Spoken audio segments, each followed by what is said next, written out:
என்னுடைய வாய்ஸ் கேட்குது எல்லாருக்கும் கிளியராக இருக்குங்களா? சாட்டில் எஸ்ன்னு டைப் பண்ணுங்க ப்ளீஸ்.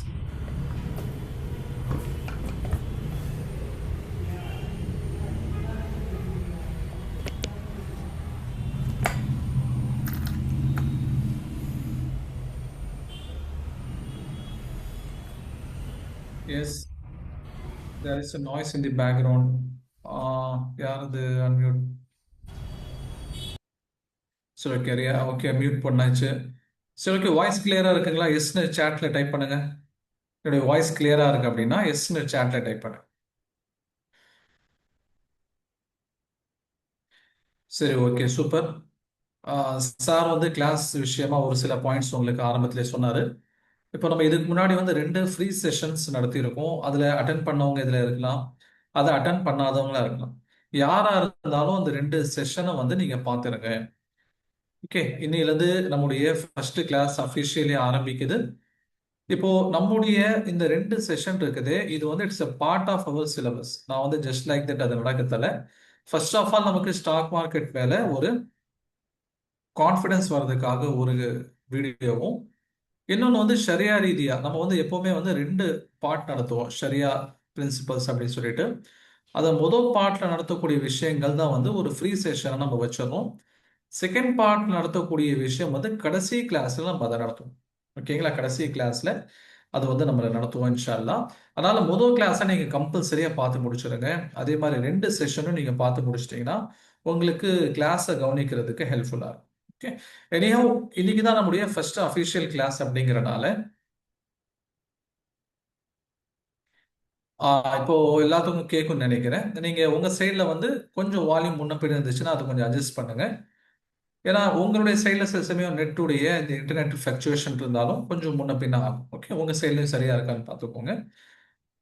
இப்போ நம்முடைய அஃபிஷியலாக நம்முடைய ஃபர்ஸ்ட் கிளாஸ்னால சில இன்ஸ்ட்ரக்ஷன்ஸ் உங்களுக்கு கொடுக்க வேண்டியது இருக்கு. என்ன ஜென்ரலான இன்ஸ்ட்ரக்ஷன்ஸ் அப்படின்னா, நீங்கள் கிளாஸில் ஃபாலோ பண்ண வேண்டிய விஷயங்கள் என்னென்ன? Okay, first of all I'm welcoming you all. Welcome to the course of stock market share market companies with Islamic principles. Islamic பிரின்சிபல்ஸோட ஸ்டாக் மார்க்கெட்டில் ட்ரெயின் பண்ணுறது எப்படி, அந்த கோர்ஸ் தான் நம்ம இப்போ நடத்த போகிறோம். இப்போ ஃபர்ஸ்ட் கிளாஸ்னால நீங்கள் ஆஸ் எ ஸ்டூடெண்ட்டாக நீங்கள் ஃபாலோ பண்ண வேண்டிய கைட்லைன்ஸ் என்னென்ன அப்படின்ட்டு நம்ம இங்கே உங்களுக்கு நான் சொல்லிடுறேன். சரிங்களா? ஃபர்ஸ்ட் ஆஃப் ஆல் வந்து பார்த்தீங்கன்னா இதுதான் நம்முடைய ஓவரால் சிலபஸ், பேசிக் டெர்மினாலஜி, அதே மாதிரி இஸ்லாமிக் ஆங்கிள், இதுதான் உங்களுக்கு ஃப்ரீ செஷனில் பார்க்க சொல்லிட்டேன். அப்புறம் வந்து ஃபண்டமெண்டல் அனாலிசிஸ், டெக்னிக்கல் அனாலிசிஸ், அது ரிலேட்டடான விஷயங்கள், அதை தாண்டியான சில விஷயங்கள் அப்படின்னு சொல்லிட்டு ஓவராலாக வந்து நமக்கு வந்து 20+ கிளாஸஸ் போகும். ஓகேங்களா? நம்முடைய கிளாஸஸ் வந்து அரௌண்ட் வந்து 20 to 20+ இருக்கும். அது எங்கே வேணா 21ல முடியலாம், 22ல முடியலாம். அது சில போர்ஷன்ஸ் வந்து சில பேர் கேட்டால் நான் நடத்துவேன். ஓகேங்களா? உதாரணம் பார்த்தீங்க சொன்னா ஒரு பேட்ச்ல என்ன கேட்டிருந்தாங்கன்னா ரைட்ஸ் இன்விட்ஸ்னா என்ன சார் அப்படின்னு சொல்லி நடத்துங்கன்னு சொல்லி கேட்டாங்க. ஓகே, இப்போ இதை நடத்தணும்னு சொன்னா ஒரு கிளாஸ் வந்து நம்ம எக்ஸ்ட்ரா தேவைப்படும். இது எல்லாருக்கும் இது தெரிஞ்சிருக்கணும், எல்லாரும் தேவையா அப்படின்னு அவசியம் இல்லை. சில சமயங்களில் நீங்க எக்ஸ்ட்ரா யாராவது ஒருத்தர் தெரிஞ்சவர் வந்து ஒரு டாபிக் கேட்டாங்கன்னா அதுக்காக நடத்துற மாதிரி இருக்கும். பேசிக்கா ஒரு 20 கிளாஸஸ் இருக்கும். ஓகே, நார்மலி நம்முடைய கிளாஸஸ் வந்து மண்டே டு ஃப்ரைடே வரைக்கும் இருக்கும். சாட்டர்டே சண்டே உங்களுக்கு லீவு. ஓகேங்களா? சாட்டர்டே சண்டே லீவுனா நீங்க ரிவிஷன் பண்ணதுக்காக நம்ம அந்த ஆஃப் கொடுக்குறோம். ஓகே, ஈவினிங் வந்து 7:30 நம்ம கிளாஸ் டைம் ஃபிக்ஸ் பண்ணியிருக்கோம். ஏன்னா மார்னிங்ல வந்து அட்வான்ஸ் பேட்சஸ் போயிட்டு இருக்கு. நீங்க பேசிக் முடிச்சிட்டீங்க சொன்னா இன்ஷால்லா அட்வான்ஸ் பேட்ச்ல ஜாயின் பண்ணணும்னா கூட நீங்க ஜாயின் பண்ணிக்கலாம். ஓவராலா நம்முடைய கிளாஸ் வந்து 1 hour இருக்கும். 5 minutes அல்லது 10 minutes plus or minus. Okay, உங்களுக்கு பேசிக் அண்டர்ஸ்டாண்டிங் இருந்தால் போதுமானது. முதல்ல நீங்கள் எல்லாரும் வந்து ஆல்மோஸ்ட் டிகிரி கம்ப்ளீட் பண்ணியிருப்பீங்க. இதுதான் நம்முடைய நம்ம கோர்ஸுடைய ஒரு ஸ்மால் இன்ட்ரடக்ஷன். ஆஸ் எ ஸ்டூடெண்ட்டாக நீங்கள் வந்து ஃபாலோ பண்ண வேண்டிய விஷயம் என்ன அப்படின்னு சொன்னால், ஃபர்ஸ்ட் வந்து நோட்ஸ். ஓகே, நம்ம எந்த விதமான மெட்டீரியல்ஸ் உங்களுக்கு கொடுக்க மாட்டோம். ஏன்னா நம்ம சொல்லக்கூடிய விஷயங்கள் பல சோர்ஸ்லேருந்து எடுத்து வச்சிருக்கிறதுனால அது வந்து ஒரு மெட்டீரியலாக கம்பைன் பண்ணுறது அப்படிங்கிறது எனக்கு ஆப்டிமமும் படலை. ரெண்டாவது, ஆஸ் ஏ ட்ரெயினர் நான் ஆஸ் ஏ ஸ்டூடெண்ட்டாகவும் இருந்திருக்கேன். எப்பவுமே நோட்ஸ் எடுக்கிறது தான் ஒருத்தருடைய ஸ்டூடெண்ட்டுடைய மனசில் பதியும். அப்படிங்கிறனால நம்ம எப்பவுமே ஸ்டூடெண்ட்ஸ்க்கு என்ன சொல்லிடுறது, நீங்கள் உங்கள் நோட்ஸ் எடுத்து வச்சுக்கோங்க, இதுக்காக தனியாக ஒரு நோட் போடுங்க அப்படிங்கிறது. இது வந்து ஒரு ப்ரீவியஸ் பேட்ச் ஸ்டூடெண்ட்டுடைய ஒரு நோட்ஸ். இது பாருங்க எப்படி வந்து டீட்டெயிலாக எழுதியிருக்காரு. 11th 12th என்ன டாபிக் எந்த பேஜ்ல இருக்கு அப்படின்ட்டு லைனா என்ன பண்ணியிருக்காரு அவர் வந்து எழுதி வச்சிருக்காரு. இந்த மாதிரி நீங்க நோட் மெயின்டைன் பண்றது உங்களுக்கு ஆஃபீஸ் சைட்ல இருந்து ஒரு வீடியோ கொடுப்பாங்க. உங்களை வந்து ஒரு அப்ளிகேஷன் கொடுத்து உங்களை ஜாயின் பண்ண சொல்லுவாங்க. அதுல வீடியோடைய அவைலபிலிட்டி இருக்கும். நீங்க ஒன்ஸ் வந்து நீங்க கிளாஸை கவனிச்சிட்டீங்க அப்படின்னா அதுக்கப்புறம் நீங்க எழுதி வைக்கும்போது 10 மினிட்ஸ்ல என்ன பண்ணிடலாம், அதை ரிவிஷன் பார்த்துடலாம். 1 ஹவர் உட்காந்து அதை பார்க்க வேண்டிய தேவையில்லை. இப்போ ஃபர்ஸ்ட் ஆஃப் ஆல் நீங்க நோட்ஸ் எடுக்கிறதுக்கு அதுக்காக தனியாக நோட்ஸ் எடுத்து வச்சுக்கோங்க. ரெண்டாவது விஷயம் என்ன அப்படின்னு சொன்னா, நம்ம வந்து சில சமயங்கள் வந்து ப்ராக்டிஸ் உங்களுக்கு கொடுப்போம். நீங்க வந்து அதை எப்படி ப்ரொனவுன்ஸ் பண்ணணுமோ அதை பண்ணிக்கலாம். இட் மீன்ஸ் நீங்க அதை ஹோம்ஒர்க் அப்படின்னு சொல்லிக்கலாம். ஓகே. இல்லை வந்து அசைன்மெண்ட் அப்படின்னு சொல்லிக்கலாம். இல்லைன்னு சொன்னா ஒரு ப்ராக்டிஸ் அப்படின்னு சொல்லிக்கலாம். இப்போ ஒவ்வொரு கிளாஸ் முடியும் போதும் உங்களுக்கு சில அசைன்மெண்ட்ஸ் கொடுப்போம். ஒரு 10 நிமிஷத்துக்கான அசைன்மெண்ட் தான். இப்போ நம்முடைய தியரி கிளாஸஸ் முடிஞ்சோடனே ப்ராக்டிகல்ஸ் நான் செஞ்சு காமிப்பேன். இப்போ ப்ராக்டிகல்ஸ் அப்படிங்கிறது நம்ம படிச்ச எல்லாத்தையும் சேர்த்து பண்றது ப்ராக்டிஸ், அதாவது ப்ராக்டிகல் செஷன்ஸ்ல அதை நான் வந்து 1 வீக் செஞ்சு காமிப்பேன். அதுக்கப்புறம் நீங்க அதை செஞ்சு காமிக்கணும். உங்களுக்கு செஞ்சு காமிக்கக்கூடிய அந்த கேப்பபிலிட்டி வரணும் அப்படின்னா இந்த சின்ன சின்ன அசைன்மெண்ட் கொடுக்கும்போது அதை நீங்க கம்ப்ளீட் பண்ணணும். சரிங்களா? அதை நீங்க கம்ப்ளீட் பண்ணணும். இன்கேஸ் உங்களால் அதை கம்ப்ளீட் பண்ண முடியாம போயிடுச்சுன்னா அப்போ கடைசியில ப்ராக்டிக்கல் செஷன்ஸ் வரும்போது உங்களுக்கு அதாவது அசைன்மெண்ட்டை கம்ப்ளீட் பண்றதுங்கிறது அல்லது உங்களுடைய ப்ராக்டிக்கல் செஞ்சு காமிக்கிறதுங்கிறது சிரமமாயிரும். அப்போ என் முன்னாடி நீங்க செஞ்சு காமிக்கல, என் முன்னாடி அது எந்த தப்பு ரேட்டை நீங்க திருத்திக்கலன்னா அதுக்கப்புறம் உங்களால வந்து பேட்ச் முடிச்சதுக்கு அப்புறம் நீங்க தடுமாறுவீங்க. சரிங்களா? அதை நீங்க ஞாபகம் வச்சுக்கோங்க. மூணாவது விஷயம் என்ன அப்படின்னு சொன்னா, ஃபர்ஸ்ட் ப்ரிஃபரன்ஸ் வந்து லைவ் கிளாஸ்க்கு கொடுங்க. லைவ் கிளாஸ் அட்டன் பண்ணும்போது நான் உங்க கூட 1-to-1 இன்ட்ராக்ஷன்ல இருக்கேன். ஓகேங்களா? இன்கேஸ் உங்களுக்கு ஏதாவது கிளாஸ்ல புரியல அப்படின்னா நீங்க எண்ட் ஆஃப் தி செஷன் கடைசி ஒரு 10 நிமிஷம் நாங்க என்ன கொடுப்போம் உங்களுக்கு வந்து ஒரு டைம் கொடுப்போம். அந்த டைம்ல நீங்க என்ன பண்ணிக்கலாம்னு சொன்னா நம்ம நடத்துனதுல ஏதாவது டவுட்ஸ் இருந்துச்சுன்னா நீங்க கேட்டுக்கலாம். ஓகேங்களா? நடத்துனதுல ஏதாவது டவுட்ஸ் இருந்துச்சுன்னா கேட்டுக்கலாம். சார் அப்புறம் வந்து பேட்ச் முடிஞ்சதுக்கு அப்புறம் நீங்க கான்டாக்ட்ல இருக்க மாட்டீங்களான்னா இருப்போம். ஆனா அது இந்த மாதிரி 1-to-1 கான்டாக்டெல்லாம் இருக்காது. இந்த மாதிரி பேசுற மாதிரிலாம் இருக்காது. நீங்க வந்து டவுட்ஸ் அனுப்புவீங்க. அது என்னுடைய ஃப்ரீ டைம்ல பார்த்துட்டு நான் அதை ரிப்ளை பண்ணுவேன். சில சமயங்கள்ல ஏதாவது வேலையில இருந்தா கொஞ்சம் ரிப்ளை பண்றது லேட் ஆயிரும். அதனால நீங்க இந்த டைமை நீங்க வந்து யூட்டிலைஸ் பண்ணிக்கிறது, ஏன்னா பே பண்ணியிருக்கீங்க, அதை நீங்க யூட்டிலைஸ் பண்ணிக்கிறது உங்களுக்கு நல்லது. ஓகேங்களா? இது வந்து மூணாவது விஷயம். இல்லை எனக்கு எமர்ஜென்சியா ஏதாவது வேலை வந்துருச்சு, என்னால் உண்மையிலுமே அட்டென்ட் பண்ண முடியலன்னு சொன்னா நீங்க என்ன பண்ணிக்கலாம், ரெக்கார்டர்ஸ் வீடியோவை நீங்க பார்த்துக்கலாம். ஓகேங்களா? அது என்ன பண்ணியிருக்காங்க, ப்ரொவைட் பண்ணியிருக்காங்க. அதை பார்த்துட்டு ஏதாவது டவுட்ஸ் இருந்துச்சுன்னா நீங்க கேட்டுக்கலாம். Okay. Fourth one, third one. Fourth one என்ன அப்படின்னு சொன்னா நீங்க இன்டர்நெட்டுடைய விஷயம். நம்ம வந்து இது ஆன்லைன் கிளாஸா இருக்கு. ஓகேங்களா? கொரோனாக்கு அப்புறம் இந்த ஆன்லைன் கிளாஸ் அப்படிங்கிறது ரொம்ப பிரபலமாச்சு ஆஃப்லைன் கிளாஸஸ் விட. ஆஃப்லைன் கிளாஸ்ல சில ப்ளஸ் மைனஸ் இருக்கு, அதே மாதிரி ஆன்லைன் கிளாஸ்ல சில ப்ளஸ் மைனஸ் இருக்கு. ஆஃப்லைன் கிளாஸை பொறுத்த வரைக்கும் நீங்க என்ன பண்ணுவீங்க, நேர்ல போகணும். ஒவ்வொருத்தரும் ஒவ்வொரு ஏரியால இருந்து வரும். சில பேருக்கு பக்கத்துல இருக்கலாம், சில பேருக்கு தூரமா இருக்கலாம். ஆஃப்லைன் கிளாஸஸ் இருக்கும்போது அட்டென்ஷன் உங்களுக்கு நிறைய கொடுக்குற மாதிரி இருக்கும். ஆனா வந்து உங்களுக்கு ப்ராப்ளம் வந்து தூரத்துல இருந்து வர்றது ஒரு ப்ராப்ளம், இதுக்காக நீங்க டிராஃபிக் வண்டியில எடுத்துட்டு வர்றது ஒரு ப்ராப்ளம். அதெல்லாம் ஆன்லைன் கிளாஸஸ்ல பிளஸ். ஆஃப்லைன் கிளாஸ்ல எது எது பிளஸோ அது இங்க மைனஸ். அங்க வந்து ஃபோக்கஸ்டா ஒரு டீச்சருக்கு முன்னாடி உட்காரும் போது எப்படி கவனிக்கிறோமோ அது ஆன்லைன் கிளாஸ்ல முடியுமான்னு தெரியாது. இப்போ நீங்க சில பேர் டீ சாப்பிட்டுட்டு class கவனிச்சிக்கலாம்.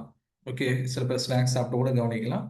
So not bad. But வந்து ஃபுல்லி ஃபோக்கஸ்டா நமக்கு வந்து ஆன்லைன்ல இருக்கிறதுங்கிறது பெட்ரு. அது ஆஃப்லைன்ல இருக்கிற மாதிரி நீங்க மெயின்டைன் பண்ணிக்கோங்க. நான் முன்னாடி சொன்ன மாதிரி ஆன்லைன் அப்படிங்கிறனால சில சமயங்களில் சில டெக்னிக்கல் கிளிச்சஸ் என் சைட்ல இருந்து உங்களுக்கு கிளாஸஸ் வந்து எடுக்க முடியாம போயிடும். அதே மாதிரி வந்து ஜூம் வந்து ஒர்க் ஆகாம போயிடும். அப்டேட்ல போய் உட்காந்துட்டு ரொம்ப டைம் எடுக்கும். அந்த மாதிரி நேரங்களில் வந்து நத்திங் டு வரி, நம்ம அந்த கிளாஸஸ் என்ன பண்ணிடுவோம், அடுத்த நாள்ல போஸ்ட்போன் பண்ணிடுவோம். எனக்கு திடீர்னு ஏதாவது ஒரு எமர்ஜென்சி வேலை வந்து போற மாதிரி ஆகலாம். அந்த மொத்தத்தில் உங்களுக்கு நான் கிளாஸஸை கம்ப்ளீட் பண்ணிட்டு தான் கொடுப்பேன். ஓகே. இதெல்லாம் வராமல் இருந்துச்சுன்னா அது வந்து சீக்கிரம் முடிஞ்சிடும். இதெல்லாம் வந்துச்சுன்னு சொன்னா கொஞ்சம் லேட்டா, அதான் ஒரு நாள் 2 நாள் ஒரு வாரம் கிளாஸஸ் முடியறதுக்கு லேட்டா. ஓகேங்களா? இது வந்து நீங்க பேசிக்கா நீங்க தெரிஞ்சுக்க வேண்டிய விஷயங்கள். ஃபர்ஸ்ட் ஆஃப் ஆல் என்ன அப்படின்னு சொன்னா நீங்க நோட்ஸ் எடுத்துக்கோங்க. அதுக்கப்புறம் நம்ம வந்து ஏதாவது உங்களுக்கு ஹோம்ஒர்க் அசைன்மெண்ட் கொடுத்து அதை கரெக்டாக டைம் செய்யுங்க. ஃபர்ஸ்ட் ப்ரிஃபரன்ஸ் வந்து லைவ் கிளாஸ்க்கு கொடுங்க. அது முடியலன்னா வீடியோ கிளாஸ் அட்டன் பண்ணுங்க. அதுக்கடுத்தது ஃபோர்த் ஒன் பார்த்தீங்கன்னா ஆன்லைனில் நம்ம நடத்தும் போது ஏதாவது டெக்னிக்கல் கிளிச்சஸ், கிளாஸ் கேன்சல் ஆச்சுன்னா அதை அடுத்து என்ன பண்ணிக்கலாம், நம்ம அதை வந்து ஃபாலோ பண்ணிக்கலாம்.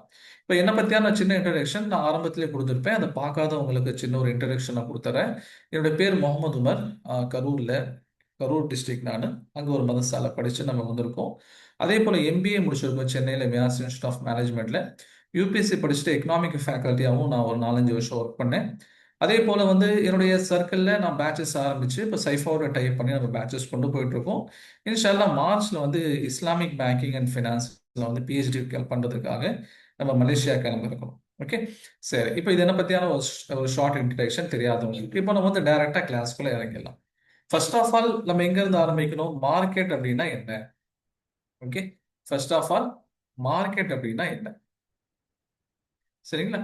மார்க்கெட் அப்படிங்கிறது it's a place where buyers and sellers gather.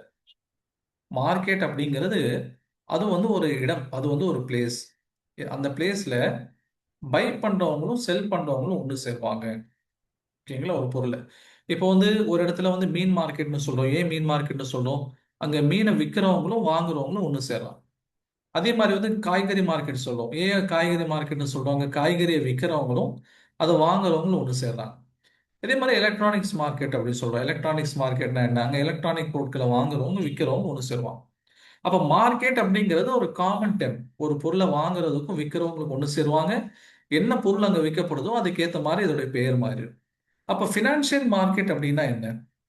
Financial market அப்படிங்கிறது அதாவது பணத்தை கொடுக்கறவங்களும் பணத்தை வாங்குறவங்களும் ஒன்று சேரக்கூடிய இடம். ஓகேங்களா? பணத்தை கொடுக்கக்கூடியவங்களும் பணத்தை வாங்கக்கூடியவங்களும் ஒன்று சேரக்கூடிய இடம். ஓகே, அப்ப அதுதான் என்ன சொல்றோம்? நம்ம ஃபினான்ஷியல் மார்க்கெட் அப்படின்னு சொல்லி சொல்றோம். அப்ப பணத்தை கொடுக்கக்கூடியவர் எப்படி கொடுக்கலாம்? அதை வந்து ஒரு முதலீடா கொடுக்கலாம். வாங்கக்கூடியவர் வந்து என்ன பண்ணிடுவாரு? அந்த முதலீடுகளை வாங்குவாரு. அல்லது கொடுக்கக்கூடியவர் கடனா கொடுக்கலாம். வாங்கக்கூடியவர் என்ன பண்ணுவார்? அதை கடனா வாங்குவார். சரிங்களா? அப்ப எந்த இன்ஸ்ட்ருமெண்ட்டா அதை நம்ம கொடுக்குறோமோ அந்த இன்ஸ்ட்ருமெண்ட் தான் அதுக்கு பேர் வரும். இப்போ ஜென்ரலி வந்து ஒரு பிசினஸ் ஆரம்பிக்கணும் அப்படின்னு சொன்னா அவங்களுக்கு என்ன தேவை?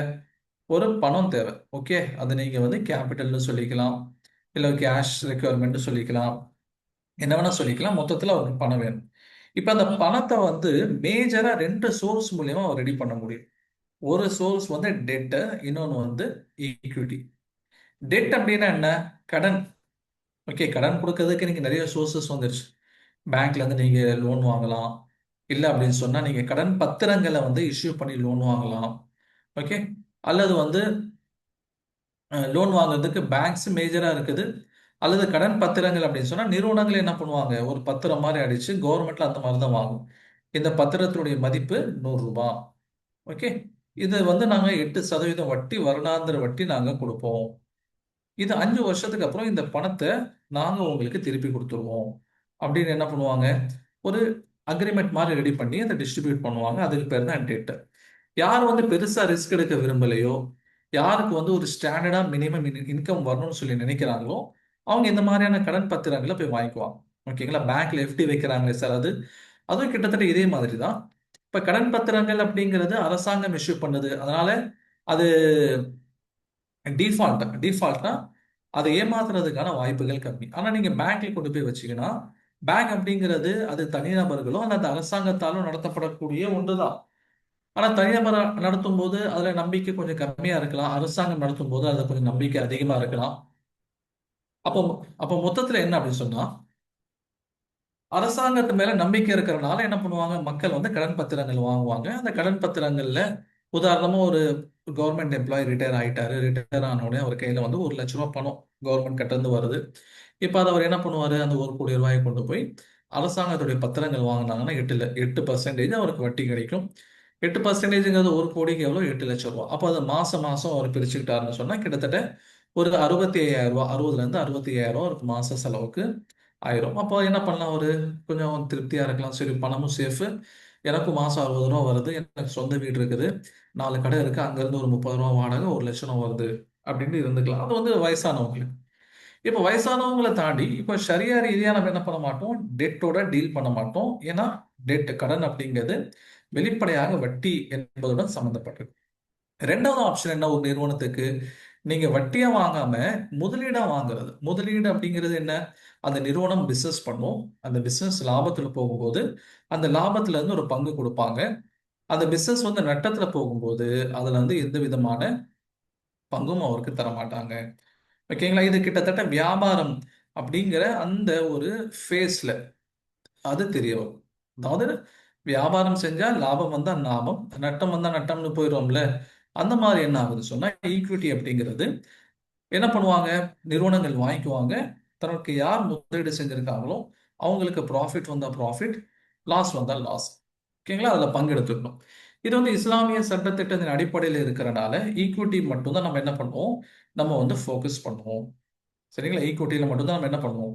ஃபோக்கஸ் பண்ணுவோம். இப்போ நம்முடைய ஃபோக்கஸ் எதுல இருக்காது? பாண்ட் மார்க்கெட்ல இருக்காது. நம்முடைய ஃபோக்கஸ் அப்படிங்கிறது முழுக்க முழுக்க ஈக்விட்டியில மட்டும்தான் இருக்கும். ஓகேங்களா? நம்முடைய ஃபோக்கஸ் முழுக்க முழுக்க எங்க இருக்கும்? ஈக்விட்டியில மட்டும்தான் இருக்கும். பாண்ட்ல இருக்காது. ஏன் பாண்ட்ல இருக்காது? ஏன்னா வெளிப்படையாக அது வட்டியுடன் சம்பந்தப்பட்டதுனால நம்ம பாண்ட்ல ஃபோக்கஸ் பண்ணலாம். சரி, இப்போ வந்து இந்த ஃபினான்ஷியல் மார்க்கெட் பத்தி நம்ம பேசணுமே. இந்த ஃபினான்ஷியல் மார்க்கெட்டை எப்படி பிரிக்கிறாங்கன்னு சொன்னா, ஷார்ட் டெர்ம், லாங் டெர்ம் அப்படின்னு சொல்லாம, அதை மணி மார்க்கெட், கேபிட்டல் மார்க்கெட்னு பிரிக்கிறாங்க. ரெண்டு என்ன வித்தியாசம்? ஷார்ட் டெர்ம் இருந்தா ஒரு வருஷத்துக்கு கம்மியா இருந்துச்சுன்னா அது மணி மார்க்கெட். ஓகேங்களா? ஒரு வருஷத்துக்கு அதிகமா இருந்துச்சுன்னு சொன்னா அது வந்து கேபிட்டல் மார்க்கெட். அவ்வளவுதான் வித்தியாசம். ஃப்ரெஷ்ஷா இஷ்யூ பண்றாங்களா அது வந்து பிரைமரி மார்க்கெட். இல்ல ஏற்கனவே வாங்கின கட்டது நம்ம திருப்பி வாங்குறோமோ அது வந்து secondary market. Okay, primary market secondary மார்க்கெட்டா என்ன உங்களுக்கு எக்ஸ்பிளைன் பண்ணேன். இப்போ ஃபினான்ஷியல் மார்க்கெட்டை மணி மார்க்கெட், கேபிட்டல் மார்க்கெட்னு சொல்லி ரெண்டா பிரிக்கிறாங்க. அது எதை வச்சு? அது அந்த இன்ஸ்ட்ருமெண்ட்டுடைய காலம் என்ன அப்படிங்கிறத வச்சு. இப்போ நம்ம ஸ்டாக் மார்க்கெட் பொறுத்த வரைக்கும் மணி மார்க்கெட்டா இது வராது. காரணம் என்ன அப்படின்னு சொன்னா, இப்போ நம்முடைய ஸ்டாக் மார்க்கெட் வந்து கேபிட்டல் மார்க்கெட்ல தான் வரும். ஏன்னா அதுக்கு கால வரையறை கிடையாது. ஒரு ஸ்டாக் நீங்க வாங்குறீங்கன்னா அது நீங்க எத்தனை காலங்கள் தான் வச்சிருக்கணும் அப்படிங்கிற கால வரையறை கிடையாது. நீங்க எத்தனை நாள் வேணாலும் நீங்க வச்சுக்கலாம். ஓகேங்களா? இப்ப மணி மார்க்கெட் வந்து ஒரு வருஷத்துக்கு கீழே அப்படின்னு சொல்லி சொல்றோமே, எந்த இன்ஸ்ட்ருமெண்ட் அப்போ ஒரு வருஷத்துக்கு கீழே வரும்? அரசாங்கங்கள் சில சமயங்கள்ல வந்து ஷார்ட் டேர்ம் பாண்ட்ஸ் இஷ்யூ பண்ணுவாங்க. அதை வந்து பாண்டுன்னு சொல்ல மாட்டாங்க. அதை வந்து ட்ரெஷரி பில்ஸ்ன்னு சொல்லுவாங்க. டி பில் அப்படின்னு சொல்லுவாங்க. ஓகேங்களா? D bill. டி பில் எத்தனை நாளைக்கு அவங்க இஷ்யூ பண்ணுவாங்க? 91 டேஸ்க்கு சில சமயங்கள்ல. ஓகே, சில சமயங்களில் 181 டேஸ்க்கு, சில சமயங்களில் 364 டேஸ்க்கு என்ன பண்ணுவாங்க சொன்னா அவங்க இஷ்யூ பண்ணுவாங்க. ஓகே, அவங்க என்ன பண்ணுவாங்க? இஷ்யூ பண்ணுவாங்க. இப்போ இந்த டி பில் இதுவும் வந்து வட்டியோட சம்மந்தப்பட்டதுனால நம்ம அந்த பக்கம் போக மாட்டோம். நார்மலா ஸ்டாக் மார்க்கெட் அப்படிங்கிறது கேபிட்டல் மார்க்கெட்ல வந்துடும். கேபிட்டல் மார்க்கெட்ல வரக்கூடிய ஸ்டாக்ஸை வந்து நம்ம என்ன ஃபோக்கஸ் பண்ண போறோம்? ஈக்விட்டிஸ். ஈக்விட்டிஸ் அப்படிங்கிறது முதலீடுகள். ஒரு நிறுவனம் ஆரம்பிக்கப்படுது சொன்னா அந்த நிறுவனத்துல பல பேர் முதலீடுகள் செய்றாங்க. இப்ப நம்ம நினைக்கிறோம் ஒருத்தங்க 2 பேர் தான் அப்படின்ட்டு. ஆனா அப்படி கிடையாது. பல பேர் முதலீடுகள் செய்றாங்க. இப்போ ஃபர்ஸ்ட் ஆஃப் ஆல் நான் சொல்லணும் வந்து மறந்த விஷயம் என்னன்னு சொன்னா, இன்னைக்கு நம்முடைய ஃபர்ஸ்ட் கிளாஸ் உடைய டாபிக் வந்து பேசிக் டெர்மினாலஜிஸ். பேசிக் டெர்மினாலஜிஸ் அப்படின்னா என்ன?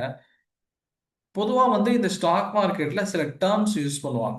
ஓகே, எந்த ஒரு ஃபீல்ட்லயும் அந்த ஃபீல்டுக்கு தேவையான வந்து டேர்ம்ஸ் இருக்குமா இல்லையா? ஒரு டாக்டர் இருந்தாங்க அப்படின்னு சொன்னா அவங்களுக்கு அவங்க கூட இருக்கிறவங்களுக்கு சிரஞ்சுனா என்னன்னு தெரிஞ்சிருக்கணும், ஸ்டெட்டஸ்கோப்னா என்னன்னு தெரிஞ்சிருக்கணும், ஓகே தெர்மாமீட்டர்னா என்னன்னு தெரிஞ்சிருக்கணும். அதே மாதிரி வந்து பிபி மிஷின் என்னன்னு தெரியும். அந்த மாதிரி ஜென்ரலான சில டேர்ம்ஸ் இருக்கா இல்லையா? அந்த மாதிரி ஸ்டாக் மார்க்கெட்ல இருக்கக்கூடிய நமக்கும் சில பேசிக்கான டேர்ம்ஸ் தெரிஞ்சிருக்கும். ஓகே, இப்போ அதை தெரிஞ்சாதான் நாளைக்கு நம்ம ஏதாவது நியூஸ் பார்க்குறோம், நியூஸ் படிக்கிறோம் அப்படிங்கிற போது நமக்கு என்ன நடக்குது அப்படிங்கிறது நமக்கு புரிய வரும். சரிங்களா? அதனால தான் நம்ம ஃபர்ஸ்ட் கிளாஸ் எப்பவும் பேசிக் டெர்மினாலஜிஸ்னு வச்சுறோம். இப்போ இந்த பேசிக் டெர்மினாலஜிஸ்ல வந்து ஈக்விட்டிஸு, ஷேர்ஸு, இதெல்லாம் பாண்டுனா அப்படின்னா என்னன்னு சொல்லி பார்த்துட்டோம். அடுத்தது பார்த்தீங்கன்னா இன்னும் சில பேசிக்கான டேர்ம்ஸ். ஒரு நிறுவனம் இருக்குன்னு சொன்னா அந்த நிறுவனத்துல பல பேர் முதலீடு செய்வாங்க. அதுல முதல்ல யார் முதலீடு செய்வாரு அப்படின்னு சொன்னா ப்ரொமோட்டர்ஸ். ப்ரொமோட்டர்ஸ்னா யாரு? அந்த நிறுவனத்தை ஆரம்பிக்கக்கூடியவர். உதாரணமா ஒரு பிசினஸ் ஆரம்பிக்கிறதுக்கு 100 கோடி வேணும்னா அதை ஆரம்பிக்கிறவர் 100 கோடியும் போய் வெளியே கேட்க மாட்டார். அவர் ஒரு 50 கோடி அவர் முதல்ல போடுவாரு. அதுக்கப்புறம் மீதி 50 கோடியை வெளியே இருந்து ஏற்பாடு பண்ணுவார். அப்போ வந்து யார் அந்த பிசினஸ் ஆரம்பிக்கிறாங்களோ அவங்கள என்ன சொல்லுவோம்? அவங்களும் ப்ரொமோட்டர்ஸ்னு சொல்லுவோம். இப்போ இதை பை சார்ட்ல இதை காமிச்சிருக்காங்க. இந்த பை சார்ட்ல காமிச்சிருக்கக்கூடிய இந்த விஷயம் இருக்கு. இது ஆக்சுவலி பாத்தீங்க சொன்னா இது ரிலையன்ஸ் இண்டஸ்ட்ரீஸ். ஓகேங்களா? RIL, ரிலையன்ஸ் இண்டஸ்ட்ரீஸ் உடைய பை சார்ட். இந்த ரிலையன்ஸ் இண்டஸ்ட்ரீஸ் உடைய நிறுவனர்களா இப்ப யார் இருக்காங்க? ப்ரொமோட்டர்ஸா யார் இருக்காங்க சொன்னா Mukesh Ambani. Okay, and family. அவங்களுடைய ஃபேமிலி தான் வந்து ரிலையன்ஸ் இண்டஸ்ட்ரீஸ். அவங்களுடைய முகேஷ் அம்பானியுடைய ஃபேமிலி தான் இப்போ இதுல வந்து ப்ரொமோட்டர்ஸா இருக்காங்க. கிட்டத்தட்ட 50.62% ஆஃப் ஷேர் ஹோல்டிங் அவங்க கிட்ட இருக்கு. ஓகே, ரெண்டாவது யாரு? எஃப்ஐஐஸ். எஃப்ஐஐனா யாரு? Foreign institutional investors. Foreign institutional investors. Foreign institutional இன்வெஸ்டர்ஸ்னா யார் சார்? இந்த எஃப்ஐனா யார் அப்படின்னு சொல்லி கேட்டிங்கன்னா, வெளிநாடுகளிலிருந்து இந்தியாவில் முதலீடு செய்யக்கூடிய பெரிய பெரிய இன்ஸ்டிடியூஷன்ஸ், பெரிய பெரிய நிறுவனங்கள். ஓகே சார், ஏன் நீங்க வந்து இண்டிவிஜுவல்ஸ் சொல்ல மாட்டேங்கிறீங்க, இன்ஸ்டிடியூஷன்ஸ் சொல்றீங்க அப்படின்னா, இப்போ அமெரிக்கால இருக்கக்கூடிய ஒரு நிறுவனம், உதாரணமா வந்து அந்த நிறுவனம் வந்து அமெரிக்காவுடைய கவர்மெண்ட் எம்ப்ளாயிஸ்க்கு பென்ஷன் கொடுக்கக்கூடிய நிறுவனம்னு வச்சுக்கோங்க. அவங்க பல இடங்கள்ல முதலீடு செய்வாங்க. அதுல ஒரு சில அமௌண்ட்டை இந்தியன் மார்க்கெட்ஸ்லயும் போடுவாங்க. ஓகேங்களா? அவங்க சைனாலையும் இன்வெஸ்ட் பண்ணுவாங்க, இந்தியாலையும் இன்வெஸ்ட் பண்ணுவாங்க, அமெரிக்காலையும் இன்வெஸ்ட் பண்ணுவாங்க. பர்டிகுலரா பாத்தீங்கன்னு சொன்னா நம்ம நாட்டுல அவங்க வந்து இன்வெஸ்ட் பண்ணும்போது அதை நம்ம வந்து எஃப்ஐஐஸ் உடைய அரைவல் அப்படின்னு சொல்லி சொல்லுவோம். ஓகேங்களா? இப்போ ரீசெண்ட் டைமா மார்க்கெட் வந்து கீழே விழுந்துட்டு இருக்கு. இந்த விழுந்துட்டு இருக்கிறதுக்கு காரணமே இந்த எஃப்ஐஐஸ் தான். முக்கியமான காரணங்கள்ல ஒரு காரணம் இவங்க. ஏன் ஏன் சொன்ன ரீசெண்ட் டைம்ஸ்ல இவங்க இந்தியன் மார்க்கெட்ல இருந்து தன்னுடைய பணத்தை வெளியே எடுத்துட்டு போயிட்டு இருக்காங்க அப்படிங்கிறது ஒரு காரணம். ஓகே, ஏன் அவங்க வெளியே எடுத்துட்டு போயிட்டு இருக்காங்க? ஏன்னா இந்தியாவுக்கும் அமெரிக்காவுக்குமான அந்த ட்ரேட் டீல் இன்னும் சைன் ஆகல. பெரும்பாலான நாடுகள் சைன் பண்ணிட்டாங்க. இன்னும் பாக்கி இருக்கிறது இந்தியாவும் சைனா தான். இந்த ரெண்டு நாடுகள் என்ன பண்ணல, அதை சைன் பண்ணல, இன்னும் சைன் பண்ணல. சரிங்களா? அந்த ரெண்டு நாடுகள் சைன் பண்ணல. இப்ப இந்தியாவோட பேச்சுவார்த்தை போயிட்டு இருக்கு, சைனாவோட பேச்சுவார்த்தை போயிட்டு இருக்கு. சைனாக்கு வந்து அமெரிக்காவுடைய மார்க்கெட் மிஸ் ஆகுறது அப்படிங்கிறது அவங்களுக்கு தான் அதிகமான அடி. யாருக்கு? அமெரிக்காவுக்கு. சைனாக்கு பெரிய ப்ராப்ளம் இல்லை. ஆனா இந்தியன் மார்க்கெட்டை பொறுத்த வரைக்கும் நம்ம இந்தியன் எக்ஸ்போர்ட்டர்ஸ் வந்து அமெரிக்காவுடைய மார்க்கெட்டை நிறைய பேர் டிபெண்ட் பண்ணியிருக்காங்க. அதனால இப்போ ட்ரேட் டீல் சைன் ஆகலைன்னு சொன்னா நிறைய பிசினஸஸ்க்கு லாபம் வரும், நட்டம் வரும், லாபம் குறையும். அதனால நம்ம இங்க இருந்து காசு எடுத்துக்கலாம், அவங்க எடுத்துட்டு போயிட்டு இருக்காங்க. ஓகே, இப்போ எந்த ஒரு இன்சிடென்ட் நடந்தாலும் அவங்க என்ன பண்ணணும், நம்ம அதில் வந்து கொஞ்சம் அலசி ஆராயணும் என்ன நடக்குது அப்படிங்கிறது. அப்போ எஃப்ஐஐஸ் யாரு? வெளிநாட்டுல இருந்து இந்தியாவில் வந்து முதலீடு செய்யக்கூடிய பெரும்பெரும் இன்ஸ்டிடியூஷன்ஸ். இப்போ இந்தியாவை தாண்டி மற்ற எல்லாருமே எஃப்ஐஐஸ் தான். அது அமெரிக்கால இருந்து வந்தாலும் சரி, அல்லது வந்து பங்களாதேஷ்ல இருந்து வந்தாலும் சரி, அல்லது மொரீஷியஸ்ல இருந்து வந்தாலும் சரி, அல்லது யூகேல இருந்து வந்தாலும் சரி, எங்க இருந்து வந்தாலும் அது வந்து எஃப்ஐஐஸா நம்ம இந்தியாவை தாண்டி வந்துச்சுலாம். ஓகே சரி, இது ரெண்டாவது. மூணாவது யாரு? டிஐஏ. டிஐஏனா யாரு? Domestic institutional investors. இந்தியாவில் இருக்கக்கூடிய பெரும் பெரும் நிறுவனங்கள். உதாரணமா எல்ஐசி இருக்கு. எல்ஐசி வந்து கவர்மெண்டோட எம்ப்ளாயிஸ் மட்டும் இல்லாம பிரைவேட் செக்டர்ல வந்து என்ன பண்றாங்க, இன்சூரன்ஸ்க்கான அமௌண்ட்டை அவங்க வாங்குறாங்க. அதுக்கப்புறம் அவங்க என்ன பண்றாங்க, அது பல விஷயங்கள்ல முதலீடு செய்றாங்க. அப்போ அவங்க முதலீடுகள் செய்யும் போதும் நம்மள மாதிரி 1 லட்சம் 2 லட்சம் 500 கோடி 1000 கோடி அந்த மாதிரி முதலீடு செய்வாங்க. அதனால தான் யாரு டிஏஎஸ் நம்ம என்ன சொல்றோம், டொமஸ்டிக் இன்ஸ்டிடியூஷன் இன்வெஸ்டர்ஸ். இந்தியாவில் இருக்கக்கூடிய பெரும் பெரும் முதலீடுகள் எல்ஐசிஸ் இருக்காங்க, மியூச்சுவல் ஃபண்ட் இருக்காங்க, இபிஎஃப்ஓ, இஎஸ்ஐசி, இந்த மாதிரியான நிறுவனங்கள் யாரெல்லாம் 500 கோடி 1000 கோடி முதலீடுகள் செய்றாங்களோ அவங்களாம் வந்து டிஏஎஸ், டொமஸ்டிக் இன்ஸ்டிடியூஷனல் இன்வெஸ்டர்ஸ். சரி, அடுத்தது ஃபைனலா பப்ளிக்னு இருக்குது. அது யாரு சார் அப்படின்னு சொல்லி கேட்டா அதுதான் நம்ம. ஓகே, எங்களை மாதிரி என்ன மாதிரி உங்களை மாதிரி சாதாரண இன்வெஸ்டர்ஸ்.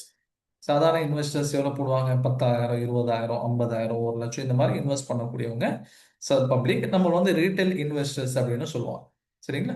சரி, இப்போ பிரைமரி மார்க்கெட் செகண்டரி மார்க்கெட் அப்படின்னா என்ன? இந்த பிரைமரி மார்க்கெட் செகண்டரி மார்க்கெட்டை புரிஞ்சுக்கிறதுக்கு நீங்க சிம்பிளா காருடைய எக்ஸாம்பிள் பார்க்கலாம். இப்போ நீங்க ஒரு கார் வாங்குறீங்க, புது காரை வாங்குறீங்கன்னா எங்க போவீங்க? நீங்க வந்து ஷோரூமுக்கு போவீங்க. சரிங்களா? நீங்க வந்து ஒரு புது கார் நீங்க வாங்குறீங்க அப்படின்னு சொன்னா நீங்க எங்க போவீங்க? நீங்க வந்து ஒரு ஷோரூமுக்கு போவீங்க. அந்த ஷோரூம்ல என்ன பண்ணுவாங்க, உங்களுக்கு வந்து புதுசா வந்து ஒரு கார் வந்து நீங்க வாங்கிக்கலாம். இல்ல எனக்கு வந்து செகண்ட் ஹேண்ட் கார் வேணும் அப்படின்னா நீங்க எங்க போவீங்க? அதை விற்கிறதுக்கான சில இடங்கள் இருக்கு, நிறுவனங்கள் இருக்கு, அங்க போவீங்க. அதுதான் வந்து செகண்ட் ஹேண்ட் கார்ஸ்ன்னு சொல்லி நம்ம சொல்லுவோம். சரிங்களா? அதே மாதிரி ஸ்டாக் மார்க்கெட்ல ஒரு நிறுவனம் முதல்ல வந்து இஷ்யூ பண்றாங்க அப்படின்னா, முதல்ல வந்து ஸ்டாக்ஸ் இஷ்யூ பண்றாங்கன்னா அதுக்கு பேர் ஐபிஓ. ஓகேங்களா? ஐபிஓ சம்பந்தமா நம்ம தனியா ஒரு கிளாஸ் வச்சிருக்கோம். டீடைல்டா ஐபிஓனா என்ன, எப்படி அப்ளை பண்ணணும், எப்படி வாங்கணும், எப்படி நமக்கு கிடைக்குங்கிறது எப்படி நம்ம தெரிஞ்சுக்கிறது, இதெல்லாம் தனியா நம்ம ஒரு கிளாஸ் வச்சிருக்கோம். அப்ப ஐபிஓல மூலயமா நமக்கு ஒரு ஸ்டாக்ஸ் கிடைச்சதுன்னு சொன்னா அது பிரைமரி மார்க்கெட், இந்த டைரக்டா கம்பெனி கிட்ட இருந்து நம்ம வாங்கிக்கிறோம். இன்கேஸ் நமக்கு அப்ளை பண்ணோம் கிடைக்கல, இப்போ அடுத்து நமக்கு ஆப்ஷன் என்ன இருக்குது அப்படின்னு சொன்னா, ஏற்கனவே ஒருத்தர் வாங்கி வச்சிருப்பார் பாத்தீங்களா, அவர் என்ன பண்ணுவார், விற்கும் போது நம்ம என்ன பண்ணிக்குவோம், அந்த ஸ்டாக்ஸை வாங்கிக்குவோம். அதுக்கு பேர் என்ன இருக்காது, ஐபிஓவா இருக்காது. அதுக்கு தான் வந்து செகண்டரி மார்க்கெட். அப்போ பிரைமரி மார்க்கெட் அப்படிங்கிறது முதல்ல ஒரு இடத்துல ஸ்டாக் வந்து இஷ்யூ பண்றாங்க அப்படின்னா அது நம்ம வாங்கும்போது அதுக்கு பேர் பிரைமரி மார்க்கெட். ஆல்ரெடி வாங்கின ஒருத்தர் நமக்கு கொடுக்குறாரு அப்படின்னு சொன்னா அதுக்கு பேர் செகண்டரி மார்க்கெட். இந்த ரெண்டுமே யார் பண்றா? ஒரே மார்க்கெட் பண்ணும். இது ரெண்டுமே ஒரே இடத்துல நடக்கும். புது பொருள் வாங்குறதும் பழைய பொருள் வாங்குறதும் ரெண்டுமே ஒரே இடத்துல நடக்கலாம். சரி, இந்த மார்க்கெட்டுங்கிறீங்களா, அது எங்க சார் இருக்கு? இப்ப காய்கறி மார்க்கெட்டா நமக்கு கோயம்புத்தூர் இது கோயம்பேடு மார்க்கெட் தெரியும். இப்போ வந்து ஒட்டஞ்சத்திரத்துல இருக்க காய்கறி மார்க்கெட் தெரியும்.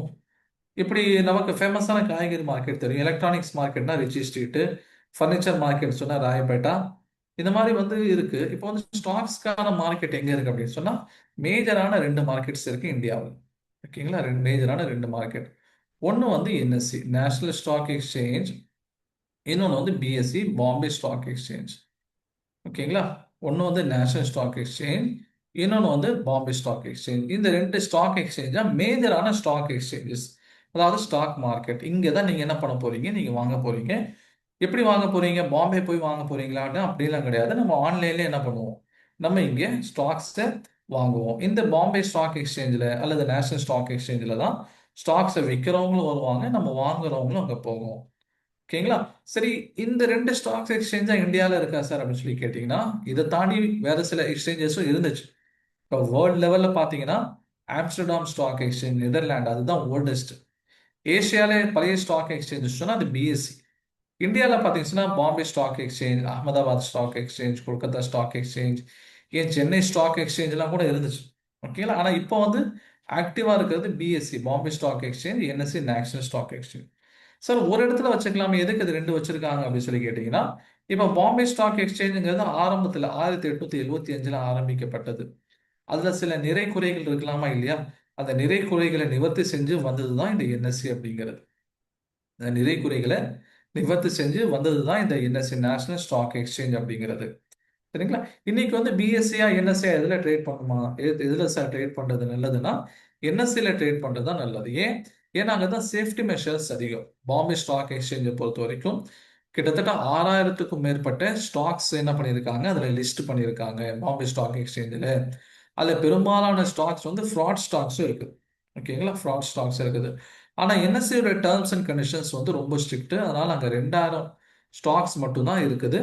அந்த 2000 ஸ்டாக்ஸ் அப்படிங்கிறது ரொம்ப ஸ்க்ரூட்டினைஸ் பண்ணதுக்கு அப்புறம் உள்ள வருவாங்க. அதனால அதுல ஃப்ராட் ஸ்டாக்ஸ் வர்றதுக்கான வாய்ப்புகள் கம்மி. என்எஸ்சியில் அதுக்கான வாய்ப்புகள் கம்மி. சரி, செபின்னு ஒரு டேர்ம் யூஸ் பண்ணோமே, அது என்ன சார் ஆக்சுவலி அப்படின்னு சொல்லி கேட்டிங்கன்னா, செபி அப்படிங்கிறது securities and exchange board of India. இந்த பிஎஸ்சி அண்ட் என்எஸ்சி இந்த ரெண்டு மார்க்கெட்டையும் ரெகுலேட் பண்றதுக்காக, ஓகேங்களா, இந்த ரெண்டு மார்க்கெட்டையும் ரெகுலேட் பண்றதுக்காக இருக்கக்கூடிய அமைப்பு தான் இந்த பிஎஸ்சி அண்ட் என்எஸ்சி. ஓகேங்களா, இப்போ இந்த மார்க்கெட்டை ரெகுலேட் ஏன் பண்ணணும்னு சொன்னா முதலீட்டாளர்களுக்கு எந்த விதமான பாதிப்பும் வந்துடக்கூடாது. அந்த பாதிப்பு வராத வண்ணம் அவங்கள பாதுகாக்கணுங்கிறதுக்காக தான் இந்த பிஎஸ்சி என்எஸ்சி அப்படிங்கிற மார்க்கெட் இருக்குது. அதை கண்காணிக்கிறதுக்கு தான் செபிங்கிற அமைப்பு இருக்குது. ஓகேங்களா, இந்த ரெண்டு மார்க்கெட்டும் எதுவும் தப்பு நடந்துடக்கூடாது, யாருக்கும் பாதிப்பு வந்துடக்கூடாதுன்னு இவங்க தான் என்ன பண்ணுவாங்க, ஒவ்வொரு டைம்லையும் வந்து சில டேர்ம்ஸ் அண்ட் கண்டிஷன்ஸ் என்ன பண்ணுவாங்க, இவங்க வந்து கொடுப்பாங்க. அவங்க கொடுக்கக்கூடிய டேர்ம்ஸ் அண்ட் கண்டிஷன்ஸ் எல்லாரும் ஃபாலோ பண்ணி தான் ஆகணும். சரிங்களா, இப்போ நம்ம நினைக்கிற மாதிரி அவங்க அப்படியே உட்காந்துக்குவாங்க, எப்பயாவது ஒரு தடவை கொடுப்பாங்கலாம் கிடையாது. அடிக்கடி என்ன பண்ணுவாங்க, இது என்ன தப்பு நடக்குதுங்கிறத பார்த்து அதை சரி பண்ணிக்கிட்டே இருப்பாங்க. ஓகே, அப்போ இவங்க செபிங்கிறது ஒரு ரெகுலேட்டரி பாடி. இவங்க இன்வெஸ்டர்ஸை ப்ரொடெக்ட் பண்றது அவங்களுடைய முக்கியமான வேலை. சரி சார், இப்போ நம்ம வந்து இந்த ஷேர் கானு, ஜெரோதா ஸ்டாக்ஸ் இதெல்லாம் கேட்குறோமே, இது என்னது அப்படின்னு உங்களுக்கு ஒரு டவுட் வரலாம். ஓகே, இப்போ நார்மலாக பார்த்தீங்க சொன்னா Bombay stock exchange and national stock exchange, இங்கே தான் நம்ம என்ன பண்ணுவோம், வாங்குவோம்னு சொல்லி சொன்னோம். ஸ்டாக்ஸை வாங்குவோம், நிறுவனங்களும் இங்கே வருவாங்க, வாங்கக்கூடியவங்களும் இங்கே வருவாங்கன்னு சொல்லுவாங்க. இப்போ நம்ம இங்கே ரீட்டைலர்ஸ் இருக்கோம். பிஎஸ்சி என்எஸ்சியில் என்ன நடக்குது, ட்ரேடிங் நடக்குது. இப்போ நம்ம ரெண்டு பேர்த்துக்கு நடுவில் ஒரு புரோக்கர் இருப்பாங்க. ஓகேங்களா, நம்ம ரெண்டு பேர்த்துக்கு நடுவில் யார் இருப்பா, ஒரு புரோக்கர்ஸ் இருப்பாங்க. அந்த புரோக்கர்ஸ் என்ன பண்ணுவாங்கன்னா நமக்கு ஸ்டாக்ஸ் வாங்கி நமக்கு கொடுப்பாங்க. நம்ம வேணுங்கிற போது ஸ்டாக்ஸ் வாங்கி கொடுப்பாங்க, வேணாம் அப்படிங்கிற போது ஸ்டாக்ஸை வித்து கொடுப்பாங்க. ஓகேங்களா, வேணுங்கிற போது ஸ்டாக்ஸை வாங்கி கொடுப்பாங்க, வேணாம் அப்படிங்கிற போது ஸ்டாக்ஸை வித்து கொடுப்பாங்க. ஓகே, இப்போ பிஎஸ்சி என்எஸ்சிக்கு நமக்கு நடுவில் இருக்கக்கூடிய இந்த புரோக்கர்ஸ் அப்படிங்கிறவங்க, இவங்க செபி கட்ட ரெஜிஸ்ட்ரேஷன். ஓகே, யார் வேணாலும் புரோக்கர்ஸா இருக்கலாம்னு கிடையாது. அவங்க செபி கட்ட வந்து ரெஜிஸ்டர் பண்ணியிருக்கிறோம். புரோக்கர்ஸ் உடைய வேலை நாங்கள் பார்க்குறோம். இப்போ ஒரு கொஞ்சம் ஃபேமஸான புரோக்கர்ஸ்லாம் இவங்க தான். Sharekhan, Motilal Oswal, Zerodha, ICICI direct, IIFL, Angel, Axis, Kotak, Karvy, HDFC, இது மாதிரி பல புரோக்கர்ஸ் இருக்காங்க. இப்போ இந்த பல புரோக்கர்ஸ்ல நம்ம யாரை செலக்ட் பண்ணுது சார்? நான் யார்கிட்ட அக்கௌண்ட் ஓபன் பண்றது? நம்ம வந்து டிஸ்கவுண்டட் புரோக்கர்ஸ் கிட்ட அக்கௌண்ட் ஓபன் பண்ணணும். நம்ம என்ன பண்ணுவோம்? டிஸ்கவுண்ட் டிஸ்கவுண்டட் புரோக்கர்ஸ் கிட்ட நம்ம வந்து என்ன பண்ணுவோம்னு சொன்னா அக்கௌண்ட் ஓபன் பண்ணுவோம். ஓகேங்களா? டிஸ்கவுண்டட் புரோக்கர்ஸ் கிட்ட அக்கௌண்ட் நம்ம ஓபன் பண்ணுவோம். ஏன் ஓபன் பண்ணுவோம் அப்படின்னு சொல்லி கேட்டீங்கன்னா, அவங்க கிட்ட தான் வந்து கமிஷன் ரொம்ப கம்மி. இப்போ ஸ்டேட் பேங்க் எஸ்பிஐக்கு போனா கூட உங்களால டிமேட் அக்கௌண்ட் ஓபன் பண்ண முடியும். ஐசிஐசிக்கு போனா கூட ஓபன் பண்ண முடியும். ஓகேங்களா? ஆக்சிஸ் பேங்க் போனா கூட ஓபன் பண்ணி பேங்க்ஸ் கூட புரோக்கர் வேலையை பார்க்க ஆரம்பிச்சிட்டாங்க. ஏன்னா அவங்களுக்கு இன்கம் இன்க்ரீஸ் பண்ணணும். அதனால அவங்களுக்கு புரோக்கருடைய வேலை பார்க்கறது அவங்களுக்கு ஈஸி தான். நீங்க அக்கௌண்ட் ஓபன் பண்ண போனா கூட உங்களுக்கே தெரியாம சில சமயங்களில் டிமேட் அக்கௌண்ட் ஓபன் பண்ணிட்டு புரோக்கரிங் சார்ஜஸ் தான் பிடிச்சிக்கிறாங்க. அந்த மாதிரி நடந்திருக்கு. ஆனா இவங்கெல்லாம் நம்ம செலக்ட் பண்ண மாட்டோம். ஓகே, நம்ம வந்து யாரை செலக்ட் பண்ணுவோம்? Discounted brokers. டிஸ்கவுண்டட் புரோக்கர்ஸ் யாரு? கமிஷனை கம்மியா வாங்கக்கூடியவங்க டிஸ்கவுண்டட் புரோக்கர்ஸ். அந்த மாதிரி யார் இருக்கா சார்? ஜெரோதா டிஸ்கவுண்டட் புரோக்கர்ஸ் தான், ஏஞ்சல் டிஸ்கவுண்டட் புரோக்கர்ஸ் தான், ஓகே, அப்ஸ்டாக்ஸ் இவங்களும் வந்து டிஸ்கவுண்டட் புரோக்கர்ஸ் தான். ஓகேங்களா? அப்ஸ்டாக்ஸ் இவங்களும் டிஸ்கவுண்டட் புரோக்கர்ஸ் தான். அதுக்கு அடுத்தது பாத்தீங்க சொன்னா Zerodha, angel, Upstox, grow. Okay, இப்போ இவங்க யாருக்கிட்ட வேணாலும் நீங்க என்ன பண்ணிக்கலாம்? அக்கௌண்ட் ஓபன் பண்ணிக்கலாம்.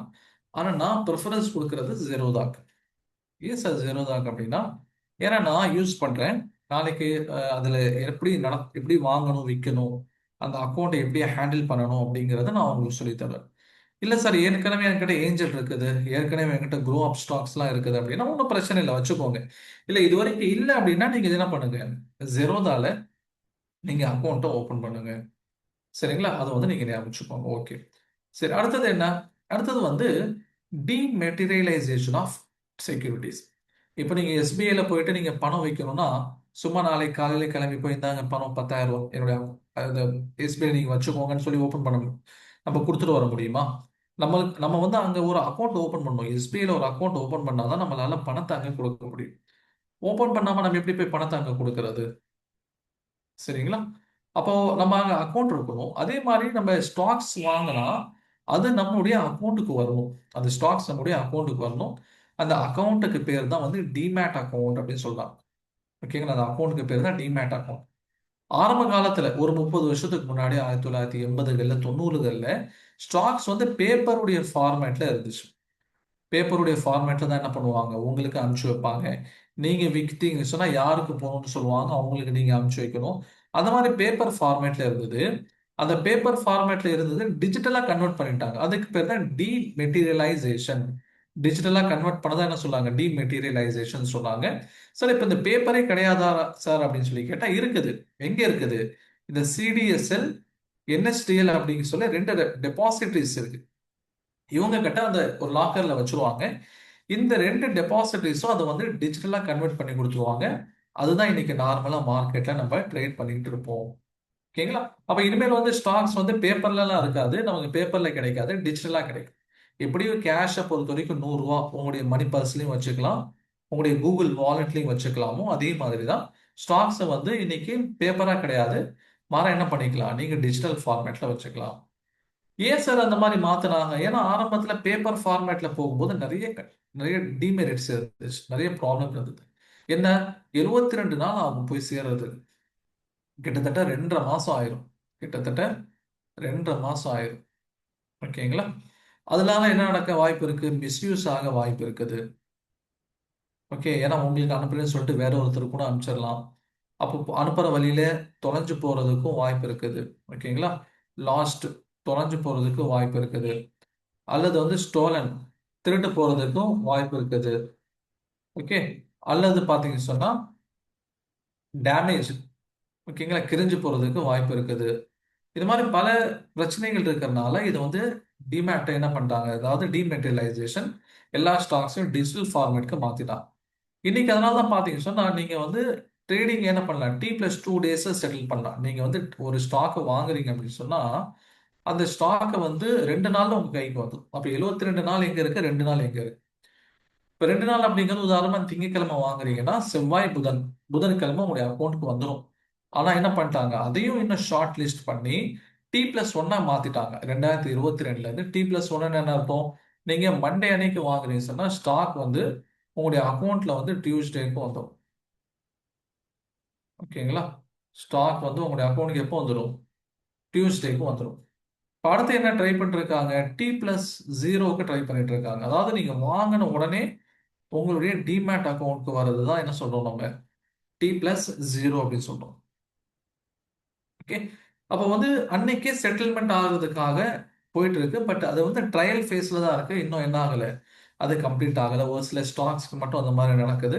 ஆனா ஓவராலா இந்த மாதிரி மெக்கானிசம் T+0 வந்துச்சான்னு கேட்டீங்கன்னா அப்படி கிடையாது. ஓகேங்களா? அதாவது இப்போதைக்கு T+1 செட்டில்மெண்ட் மட்டும் என்ன ஆயிட்டு இருக்கு? போயிட்டு இருக்கு. ஓகே. சரி. நம்ம ஜென்ரலி நம்ம பிசினஸை பொறுத்த வரைக்கும் நம்ம என்ன கேள்விப்பட்டிருப்போம்? நம்ம ஒரு கடை வச்சிருப்போம்னா அந்த கடையில சில சரக்கை வாங்கி வைப்போம், பை பண்ணுவோம், அதுக்கப்புறம் செல் பண்ணுவோம். கரெக்ட்டுங்களா? ஒரு மொபைல் கடை வச்சிருக்கோம்னா நம்ம ஒரு 10 மொபைல்ஸ் வாங்கி வச்சிருப்போம். அது ஒரு ஹோல்சேலர் கிட்ட இருந்து நம்ம பை பண்ணியிருப்போம். அதை ரீட்டைலர்ஸ் கிட்ட என்ன பண்ணிடுவோம்? அதை வந்து நம்ம வித்துருவோம். ஓகே. ஆனா ஸ்டாக் மார்க்கெட்டை பொறுத்த வரைக்கும் நீங்க செல் பண்ணிட்டு அதுக்கப்புறம் பை பண்ணிக்கலாம். அந்த மாதிரி ஆப்ஷன் இருக்கு. சார் கையில இல்லாதது எப்படி சார் செல் பண்ண முடியும் அப்படின்னு நீங்க கேட்கலாம். ஓகே. ஆனா புரோக்கர்ஸ் உங்களுக்கு கடன் வாங்கி கொடுப்பாரு. ஆனா அந்த கடனை நீங்க சாயந்தரம் 3:30 மணி மார்க்கெட் முடியறதுக்குள்ள நீங்க திருப்பி கொடுத்துரும். அதுக்கு பேர் தான் என்ன சொல்லுவாங்க? ஷார்ட் செல்லிங் அப்படின்னு சொல்லுவாங்க. Short selling. ஏன்? ஏன்னா எல்லா நாளும் மார்க்கெட் ஏறணும் அப்படிங்கிறது அவசியம் இல்லையே. சில சமயங்கள்ல இறங்கியும் வரலாம். இப்ப இறங்கி வரும்போது வாங்குனீங்கன்னு சொன்னா உங்களுக்கு நட்டம் தானே. ரூ. 1000 நீங்க வாங்குறீங்க, இறங்க போகுதுன்னு தெரிஞ்சு. அதுக்கப்புறம் அது 900க்கு வந்துருச்சு. உங்களுக்கு 100 வந்து லாஸ் தானே. அப்ப நீங்க என்ன பண்ணலாம்? ரூ. 1000 இருக்கும்போது இறங்க போகுதுன்னு உங்களுக்கு தெரிஞ்சிருச்சு. அப்ப நீங்க வந்து செல் பண்ணிடலாம். 900க்கு வரும்போது நீங்க பை பண்ணிக்கலாம். இப்ப நடுவுல இருக்கக்கூடிய 100 அப்படிங்கிறது அந்த டிஃபரன்ஸ்ங்கிறது உங்களுக்கு என்ன ஆயிரும்? அது வந்து ப்ராஃபிட் ஆயிரும். அப்ப ஷார்ட் செல்லிங் அப்படிங்கிறது மார்க்கெட்ல நடக்கிறது உண்டு. இந்த வேர்டு அடிக்கடி நடுவுல வரும். ஓகே. இந்த வேர்டு என்ன ஆகும்? அடிக்கடி நீங்க கேள்விப்படுற மாதிரி வரும். அதுக்காக நம்ம என்ன சொல்லிட்டோம்? இந்த ஷார்ட் செல்லிங்னு ஒண்ணு இருக்குதுன்னு சொல்லிட்டோம். ஆனா ஷார்ட் செல்லிங்கிறது இஸ்லாமிக் பிரின்சிபல்ஸ் படி நம்ம செய்யக்கூடாது. ஓகே. ஏன் செய்யக்கூடாது அப்படிங்கிறத நான் உங்களுக்கு அந்த ஃப்ரீ செஷன்ல நான் எக்ஸ்பிளைன் பண்ணியிருப்பேன். அப்ப ஷார்ட் செல்லிங்னா என்ன அப்படிங்கிறதும் உங்களுக்கு எக்ஸ்பிளைன் பண்ணிட்டோம். அதுக்கு அடுத்தது பார்த்தீங்கன்னா F&O ஃபியூச்சர்ஸ் அண்ட் ஆப்ஷன்ஸ். ஓகேங்களா? Futures and options. F&O trading அப்படின்னு சொல்லுவாங்க. அல்லது வந்து டெரிவேட்டிவ் ட்ரேடிங்ஸ் அப்படின்னு சொல்லுவாங்க. ஓகே. டெரிவேட்டிவ் ட்ரேடிங்ஸ்னு சொல்லுவாங்க.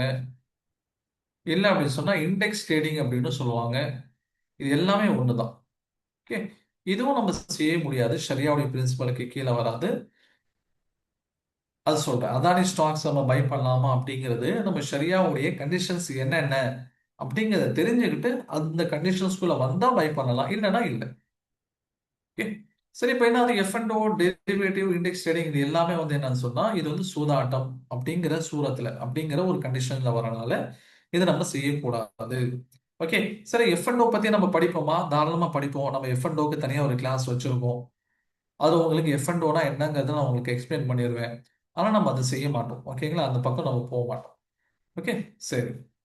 அதுக்கு அடுத்தது பார்த்தீங்கன்னு சொன்னா மார்க்கெட் கேபிட்டலைசேஷன். மார்க்கெட் கேபிட்டலைசேஷன் அப்படிங்கிறது ஒரு நிறுவனத்துடைய மதிப்பை கண்டுபிடிக்கிறது தான் இந்த மார்க்கெட் கேபிட்டலைசேஷன். நிறுவனத்துடைய மதிப்பு என்ன? இப்ப மதிப்புங்கிறது சில சமயங்கள் நம்ம பர்சனலா எப்படி பார்க்கிறோம்? சிலருக்கு வந்து படிப்பை கொண்டு மதிப்பு வரும். சிலருக்கு பதவியை கொண்டு மதிப்பு வரும். ஓகேங்களா? சிலருக்கு அதிகாரத்தை கொண்டு மதிப்பு வரும். இப்ப பிரைம் மினிஸ்டர் ஒரு ஊருக்கு வராருன்னா எவ்வளவு பாதுகாப்பு கொடுக்கணும்? அந்த பாதுகாப்பு என்னையும் உங்களை மாதிரியான சாதாரண மனுஷன் போகும்போது இருக்குமா? இருக்காது. இல்ல வந்து ஒரு high court judge, supreme court judge வந்து அவங்களுக்கு எவ்வளவு பாதுகாப்பு கொடுக்கணும்? இல்ல வந்து ஒரு டிபார்ட்மெண்ட்டுடைய செக்ரட்டரி வந்து அவங்களுக்கு எவ்வளவு பாதுகாப்பு கொடுக்கணும்? இதெல்லாம் இருக்குது. இதெல்லாம் பாத்தீங்க அப்படின்னு சொன்னா ஒவ்வொருத்தருடைய மதிப்பை காமிக்குது. சரிங்களா? அதே மாதிரி எல்லா நிறுவனங்களுக்கும் ஒரே மதிப்பான்னு கேட்டா கிடையாது. உதாரணமா ஆப்பிள் நிறுவனம் எடுத்துக்கோங்க. யுஎஸ்ல இருக்கக்கூடிய ஒரு முக்கியமான ஐபோன் நிறுவனம்.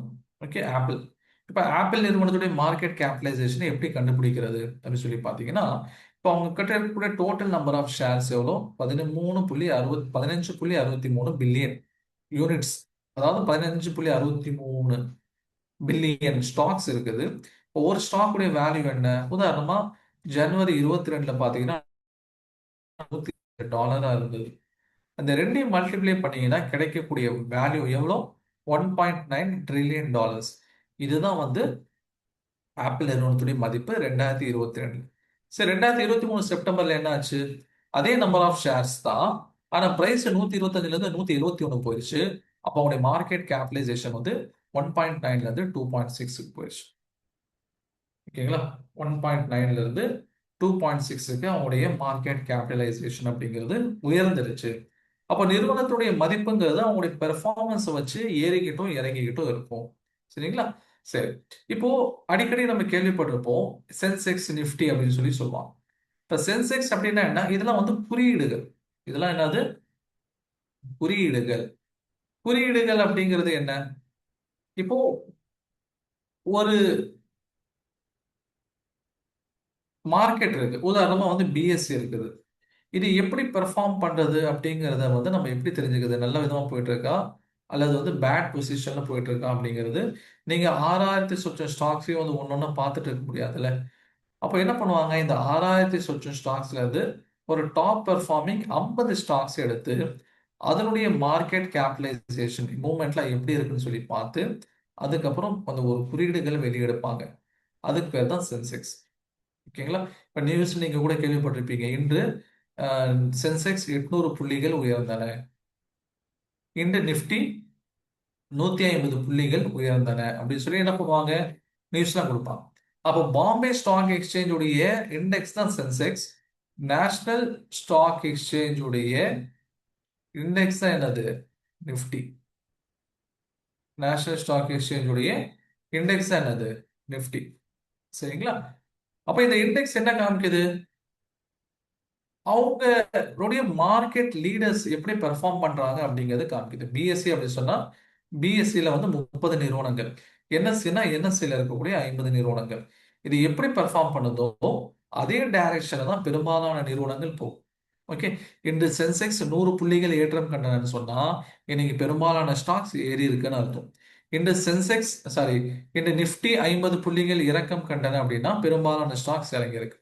அப்போ மார்க்கெட் லீடர்ஸ் எந்த டைரக்ஷன்ல போறாங்களோ அதே டைரக்ஷன்ல தான் பெரும்பாலான கம்பெனிஸ் போகும். எல்லா கம்பெனியும் போகும்னு சொல்ல முடியாது. பெரும்பாலான நிறுவனங்கள் அந்த டைரக்ஷன்ல அந்த திசையை நோக்கி டிராவல் பண்ணலாம். அப்ப இந்த குறியீடுகள் மூலியமா சுருக்கமா நமக்கு தெரியணும். ஓகே, இது ஃபுல்லா வந்து சென்செக்ஸ் வந்து 800 புள்ளிகள் டவுன்ல இருக்கு அப்படின்னா அப்போ போச்சுடா, இன்னைக்கு ஓவரால் மார்க்கெட் வந்து பெரும்பாலான ஸ்டாக்ஸ் வந்து டவுன்ல இருக்கு. அப்ப இன்னைக்கு ட்ரேடை நம்ம என்ன பண்ணிக்கணும்? அவாய்ட் பண்ணிக்கிறோம் அப்படின்ட்டு என்ன பண்ணிடலாம்? நம்ம வந்து ஒரு முடிவு பார்த்துடலாம். ஓகே. சரி சார், இந்த நிக்கின்றைக்கு அது என்ன சார்? எப்படி நமக்கு வந்து நம்முடைய இந்தியால Bombay stock exchange, national stock எக்ஸ்சேஞ்சுக்கு சில குறியீடுகள் இருக்கோ அதை நம்ம சென்செக்ஸ் நிஃப்டின்னு சொல்றோமோ, அதே மாதிரி டோக்கியோ ஜப்பானுடைய டோக்கியோ ஸ்டாக் எக்ஸ்சேஞ்ச் உடைய இண்டெக்ஸ் தான் நிக்கி. அவங்க எத்தனை கம்பெனிஸ் எடுத்துக்கிறாங்க? கிட்டத்தட்ட 225 கம்பெனிஸ் உடைய மார்க்கெட் கேபிடலைசேஷனை கால்குலேட் பண்ணி அவங்க இண்டெக்ஸ் ரிலீஸ் பண்றாங்க. அதுக்கு பேர் தான் நிக்கி. ஓகே. சரி, இப்போ வந்து என்எஸ்சியில் இருக்கக்கூடிய 50 நிறுவனங்கள் நமக்கு தெரியணுமா சார் அப்படின்னா கட்டாயம் இல்லை, வேணும்னா தெரிஞ்சுக்கலாம். ஓகே. அந்த 50 நிறுவனங்கள் இதுதான்: Airtel, Adani, NTPC, Reliance, ONGC, okay, coal India, Bharat petroleum, Hero Motors, Bajaj auto, Eicher motors, Tata motors. Tata motors ரெண்டா பிரிச்சுட்டாங்க. ஓகேங்களா? Tata motors passenger vehicles, Tata motors commercial vehicle சொல்லி தனியாக பிரிச்சுட்டாங்க. மாருதி சுசுகி, மஹேந்திரா, இதெல்லாம் பார்த்தீங்கன்னு சொன்னா நிஃப்டியில் இருக்கக்கூடிய டாப் 50 நிறுவனங்கள்.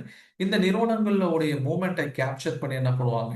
இந்த நிறுவனத்துடைய மூமெண்ட்டை வந்து கேப்சர் பண்ணி அவங்க வந்து இண்டெக்ஸை கேல்குலேட் பண்ணுவாங்க. அவங்க என்ன பண்ணுவாங்க?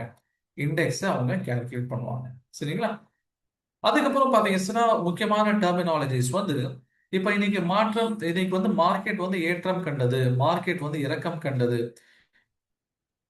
இல்ல. 50 ஸ்டாக்ஸ் அப்படிங்கிறது அவங்க டாப் பெர்ஃபார்மிங் எடுத்து என்ன பண்ணியிருப்பாங்க? வச்சிருப்பாங்க. அதுல சிலது வந்து ஷரியா பிரின்சிபலுக்கு கீழே வரும், சிலது ஷரியா பிரின்சிபலுக்கு கீழே வராது. ஓகேங்களா? சிலது ஷரியாவுடைய பிரின்சிபல் கீழே வரும், சிலது வந்து ஷரியாவுடைய பிரின்சிபலுக்கு கீழே வராது. அது வந்து நம்ம ஃபுல்லா ஷரியா ரிலேட்டட் எடுத்துக்க முடியாது. சரி, இப்போ மார்க்கெட் ஜென்ரலா வந்து ஏற்றம் கண்டிருக்கு, இறக்கம் கண்டிருக்கு அப்படிங்கிறத அவங்க இந்த மாதிரி ஏற்றம் ஏறி இருக்கு, இறங்கி இருக்குன்னு யூஸ் பண்ண மாட்டாங்க. வேற சில டேர்ம்ஸ் யூஸ் பண்ணுவாங்க. டுடே இந்த market is under bullish control, today இந்த market is under bearish control அப்படின்னு சொல்லுவாங்க. இந்த மார்க்கெட்டில் இந்த பங்குச்சந்தையில் காளைகளின் ஆதிக்கம் அதிகமாக இருந்தது, இந்த பங்குச்சந்தையில் கரடிகளின் ஆதிக்கம் அதிகமாக இருந்தது. இந்த டேர்ம் தான் யூஸ் பண்ணுவாங்க. ஓகேங்களா? அப்போ காளைகளுடைய ஆதிக்கம், கரடிகளுடைய ஆதிக்கம் அப்படிங்கிறது என்ன? என்ன இங்க சொல்ல வராங்க அப்படின்னு சொல்லி பாத்தீங்கன்னா, காளைகள் அப்படிங்கிறவங்க ஏற்றத்தை காமிக்கிறதுக்கான ஒரு சிம்பிள். இன்னைக்கு மார்க்கெட் வந்து 800 பாயிண்ட்ஸ் ஏறி இருக்கு அப்படின்னா, today the market is under bullish control அப்படின்னு சொல்லுவாங்க நியூஸ்ல. இந்த காளைகளுடைய ஆதிக்கம் ஏறி இருந்துச்சுன்னா, இன்னைக்கு ஒரு 800 புள்ளி இறங்கி இருந்துச்சுன்னா என்ன யூஸ் பண்ணுவாங்க? Today the market is under bearish control. இன்று மார்க்கெட் அப்படிங்கிறது கரடிகளுடைய ஆதிக்கத்தின் கீழ் இருந்தது அப்படிங்கிற டேர்ம் என்ன பண்ணுவாங்க? யூஸ் பண்ணுவாங்க. சரிங்களா? அப்போ இந்த காளைகள், கரடிகள்ங்கிறது இங்க எதுக்கு யூஸ் பண்றாங்க அப்படிங்கிற டவுட் நமக்கு வந்துடக்கூடாது.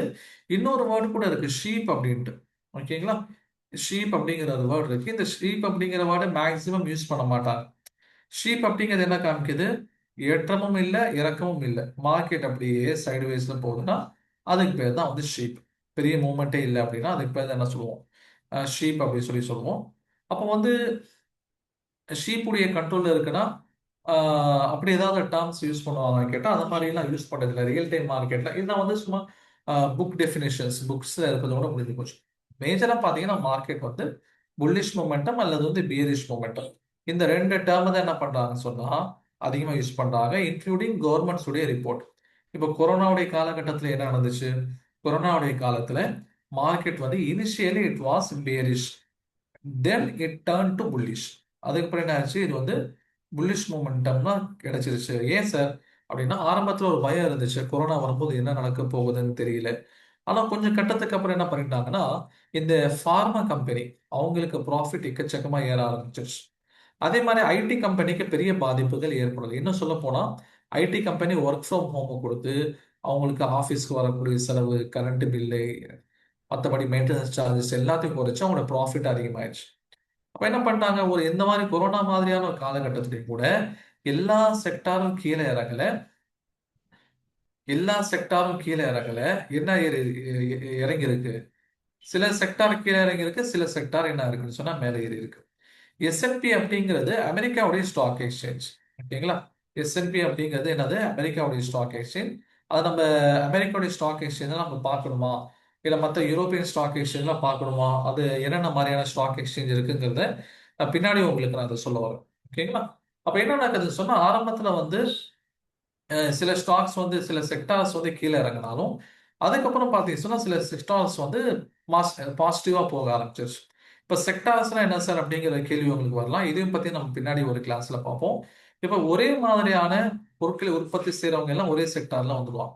உதாரணமா ஆட்டோ செக்டார் அப்படின்னு சொல்லி இருக்கு. உதாரணமா ஆட்டோ செக்டார்னு சொல்லி இருக்குது.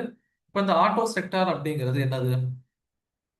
வாகனங்கள், வாகனங்களுடைய உதிரி பாகங்களை உற்பத்தி செய்யக்கூடிய நிறுவனங்கள் எல்லாமே வந்து ஆட்டோ செக்டார். ஓகேங்களா? வாகனங்கள், வாகனங்களுடைய உதிரி பாகங்கள்.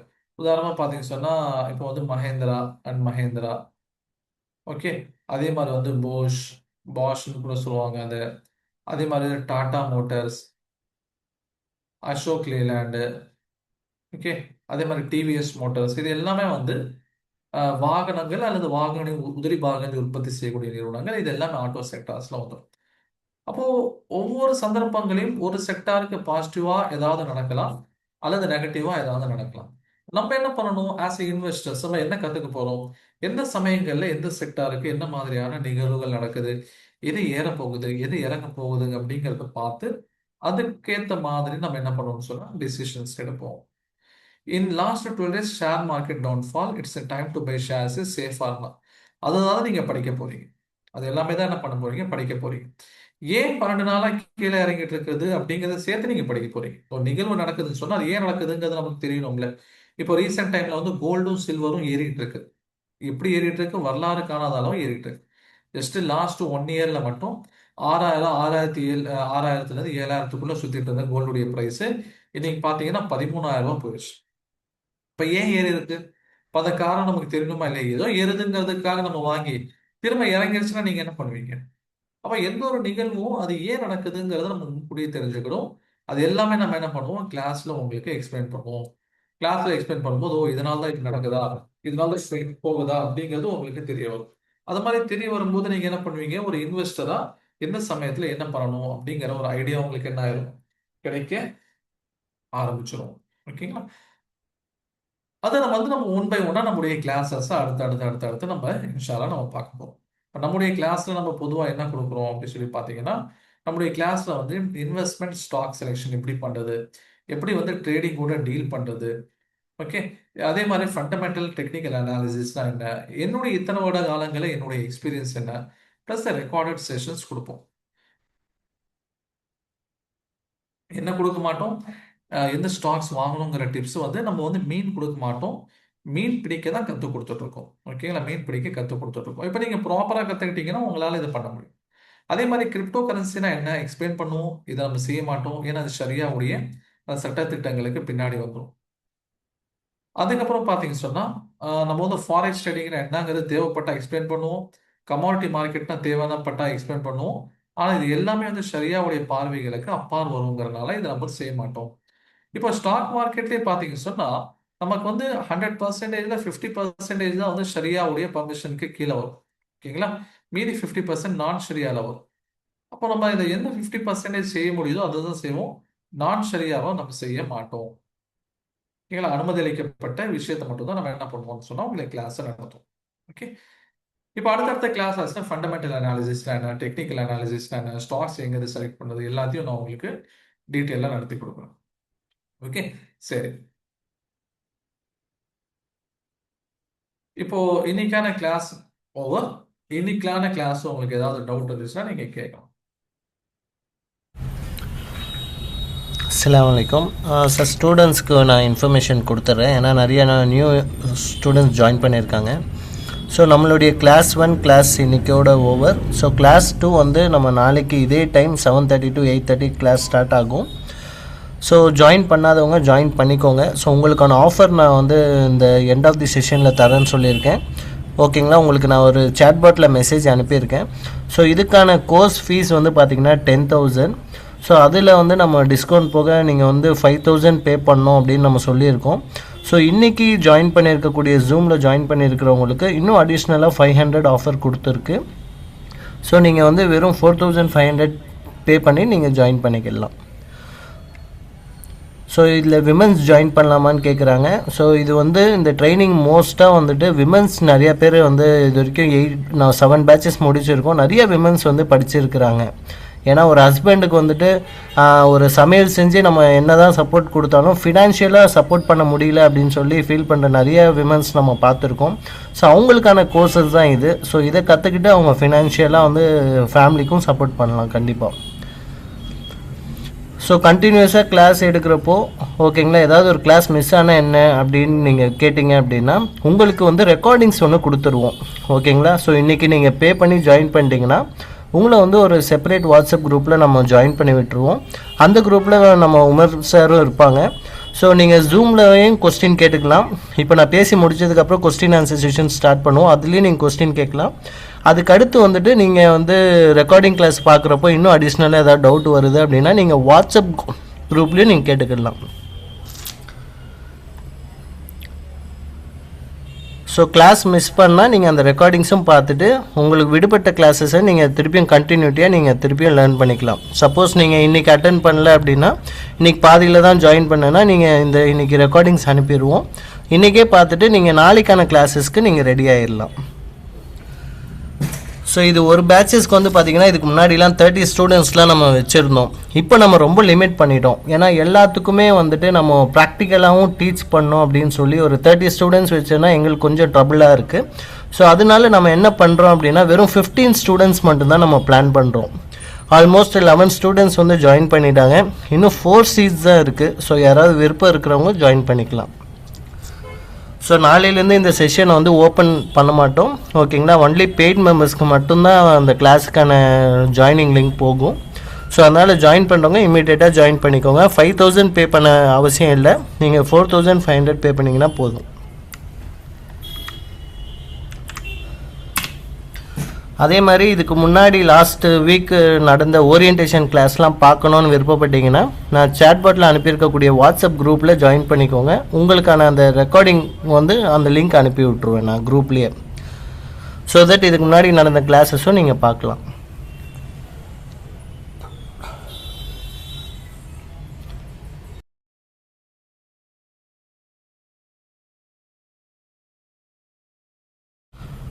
பேமெண்ட் சார்ந்து ஏதாவது இன்ஃபர்மேஷன் query இருக்குது அப்படின்னா என்ன நீங்கள் வாட்ஸ்அப்லேயோ நார்மல் கால்லையோ நீங்கள் ரீச் பண்ணிக்கிடலாம். ஸோ இன்னும் அடிஷ்னல் இன்ஃபர்மேஷன் கோர்ஸ் பற்றின இன்ஃபர்மேஷன்னா நீங்கள் என்னை ரீச் பண்ணிக்கோங்க. இப்போதைக்கு வந்து கொஸ்டின் ஆன்சர் செஷன் நீங்கள் ஸ்டார்ட் பண்ணிக்கலாம் சார்.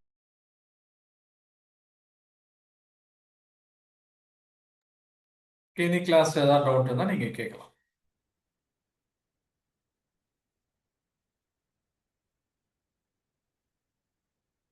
டவுட்ஸ் இல்லைன்னா you are free to leave the class. நாளைக்கு கிளாஸில் இன்ஷால்லா நம்ம மீட் பண்ணுவோம்.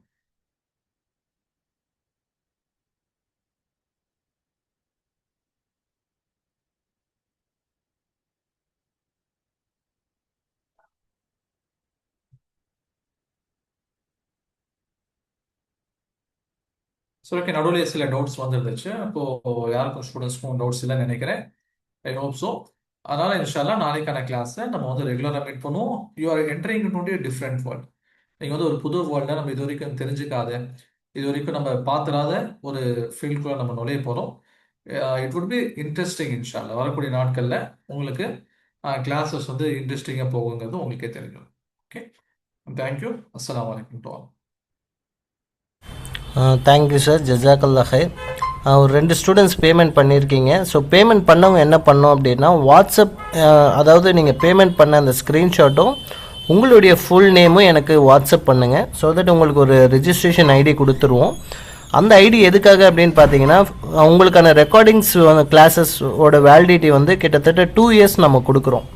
அப்போ நீங்கள் ஏதாவது இன்பிட்வீனில் நீங்கள் ஏதாவது ஃபோன் சேஞ்ச் பண்ணிட்டீங்க, உங்களுக்கு திருப்பி அந்த ரெக்கார்டிங் கிளாஸஸ் பார்க்கணும் அப்படின்னா உங்களுக்கு வந்து அந்த ரெஜிஸ்ட்ரேஷன் ஐடி நீங்கள் சொன்னீங்கன்னா உங்களுக்கு ரெக்கார்டிங் கிளாஸஸை திருப்பி உங்களுக்கு இன்ஸ்டால் பண்ணி கொடுத்துருவோம்.